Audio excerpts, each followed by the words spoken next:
Arti kitab suci Perjanjian Lama. Kitab suci Perjanjian Lama sering disebut dengan kitab iman bangsa Israel karena berisi perjanjian yang terdiri dari 46 kitab pada agama Katolik dan 39 kitab dalam agama Protestan.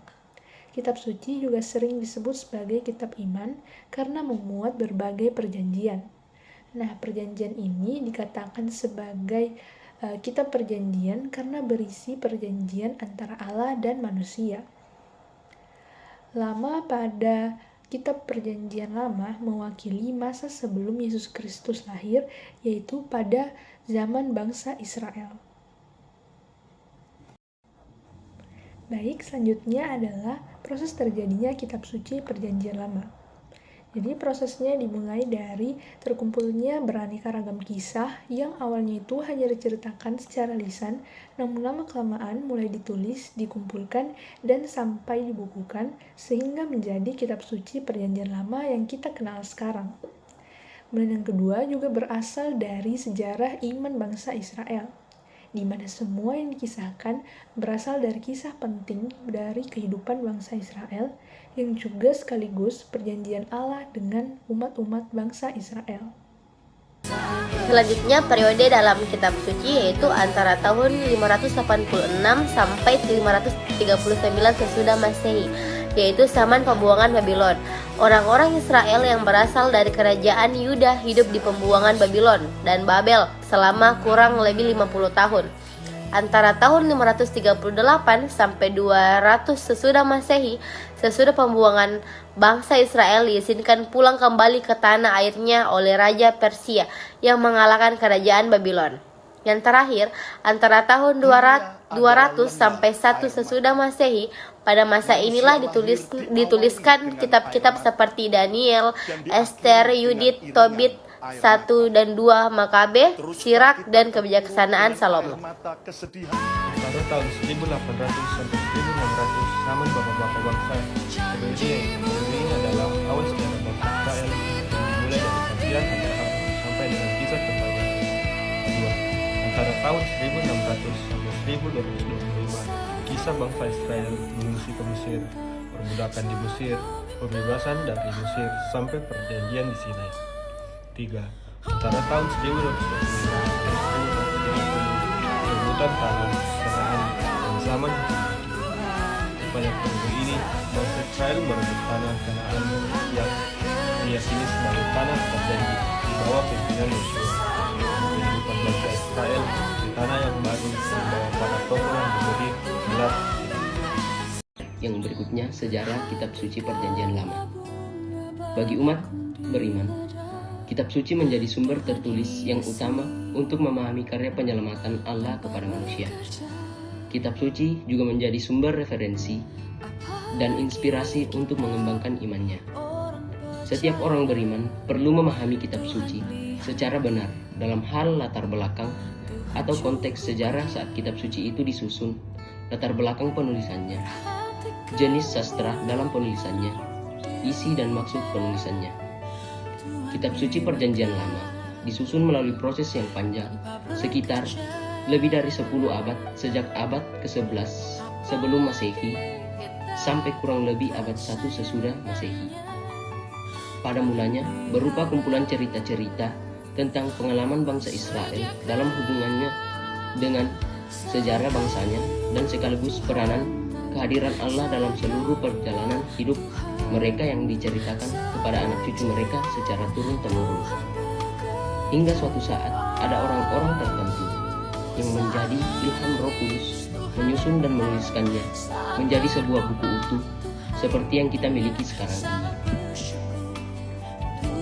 Kitab suci Perjanjian Lama pada awalnya ditulis dalam bahasa Ibrani atau Hebreu, tetapi setelah orang-orang Yahudi terusir dari tanah Palestina, mereka kehilangan bahasa aslinya. Banyak keturunan mereka yang tidak lagi bisa menggunakan bahasa Ibrani dan mulai berbicara dengan menggunakan bahasa Yunani atau Grek. Oleh karena itu, banyak di antara mereka yang membutuhkan terjemahan seluruh kitab suci Perjanjian Lama dalam bahasa Yunani. Masa pemerintahan Ptolemaios II Philadelphus 285 sampai 246 sebelum Masehi. Proyek terjemahan dari seluruh kitab suci orang Yahudi ke dalam bahasa Yunani dimulai oleh 70 atau 72 ahli kitab Yahudi, atau mereka adalah wakil dari ke-12 suku bangsa Israel, dan tiap suku diwakili 6 orang. Terjemahan ini diselesaikan sekitar tahun 250 sampai 1000 sampai 125 sebelum Masehi, dan disebut Septuaginta, yaitu dari kata Latin yang berarti 70, sesuai dengan jumlah terjemahan. Terima kasih. Kemudian pembagian kitab suci Perjanjian Lama. Yang pertama, kitab Pentateuk atau Taurat Musa terdiri dari kitab Kejadian, Keluaran, Imamat, Bilangan, dan Ulangan. Yang kedua, kitab-kitab sejarah terdiri dari kitab Yosua, Hakim-Hakim, Rut, 1-2 Samuel, 1-2 Raja-Raja, 1-2 Tawarik, Esra, Nehemia, 1-2 Makabe, Tobit, Yudit, dan Ester. Yang ketiga, kitab-kitab kebijaksanaan dan sesembahan atau pujian terdiri dari kitab Ayub, Mazmur, Amsal, Pengkhotbah, Kidung Agung, Putra Sirak, Yoel, dan Amos. Yang keempat yaitu kitab-kitab kenabian atau para nabi terdiri dari kitab Yesaya, Yeremia, Tetapan Yeremia, Baruk, Yehezkiel. Yang pertama, kitab Pentateuk atau Taurat Musa. Kejadian merupakan refleksi iman tentang asal-usul dan tujuan kehidupan di muka bumi, terutama asal-usul bangsa Yahudi bahwa nenek moyang mereka adalah yang terpilih Adam, Nuh, Abraham, Ishak, dan Yakub. Kedua, Keluaran, refleksi iman tentang terbentuknya Israel sebagai umat Allah, yakni ketika mereka keluar dari perbudakan di Mesir.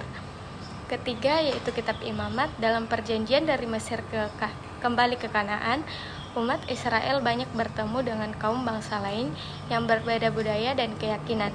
Maka Allah lewat Musa membuat banyak aturan tentang peribadatan atau liturgi dan hidup bersama sebagai komunitas. Yang keempat, kitab Bilangan. Tema utama Bilangan adalah angka. Sebab Musa membuat sensus penduduk Israel, jumlah laki-laki yang bisa berperang, jumlah anggota tiap 12 suku Israel, jumlah imam, jumlah prajurit, jumlah ternak, dan lain-lain. Yang kelima, Ulangan. Ditulis Musa menjelang kematiannya 1405 sebelum Masehi. Dalam perjalanan selama 40 tahun, ada banyak angkatan muda yang lahir dalam perjalanan. Mereka tidak tahu tentang Paskah pertama atau malam sebelum pembebasan. Kisah dramatis penyeberangan Laut Merah. Maka Musa mengulangi lagi cerita-cerita itu secara singkat untuk mereka agar mereka mengetahui bagaimana dari sejarah panjang nenek moyang mereka. Yang kedua, pembagian kitab suci Perjanjian Lama yaitu kitab sejarah, berisi fakta sejarah awal mulanya kerajaan atau bangsa Yahudi. Meskipun kitab ini tetap merupakan refleksi iman, namun faktanya sejarah memang nyata dan dapat dikonfirmasi dengan banyak literatur. Yang ketiga, kitab kebijaksanaan, sesembahan atau pujian. Di dalamnya ada kitab puisi Mazmur, Amsal, Kidung Agung. Isi pokoknya adalah doa, pujian dalam bentuk puisi dan lagu atau Mazmur, juga nasihat-nasihat bijaksana untuk menuntut umat Israel agar tetap setia kepada Allah. Dan yang terakhir adalah kitab para nabi. Kitab ini umumnya berisi tentang harapan baru bagi umat Israel tentang datangnya Mesias, terutama dalam tulisan nabi-nabi besar Yeremia dan Yesaya.